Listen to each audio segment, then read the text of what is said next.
A view will determine which data is displayed in a grid and who can access that data.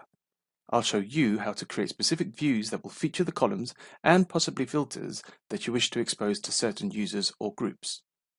To do that, I'll select this grid called In-Game. You can define which columns are displayed, which filters are applied, and how data is sorted in a view of your grid. Default view is part of every grid and cannot be deleted. This forms the basis of all other views you can create. Different views can be created for translators, LQA, or external contractors within one grid. Column order and column width will be mirrored across all users that have been granted this view. This also applies to any sorting performed here.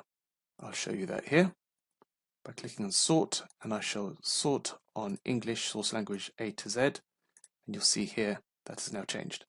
It's important to stress that all views actually contain the same grid data, just with different view settings applied, so you can always change this at a later point.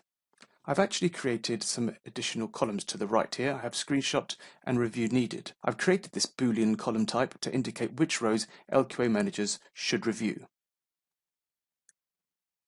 I'm going to show you an example of creating a possible view for LQA to demonstrate how to limit what that particular view will be able to interact with.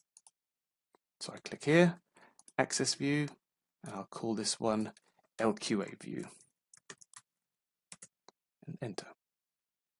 I'm now going to select the column button here, which will enable me to change the settings here, view data and edit data at the top.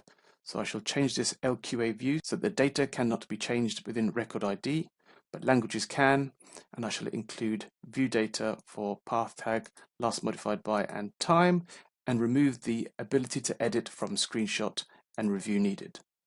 Please note that any changes made are saved to that view. Now I will create a filter on this view.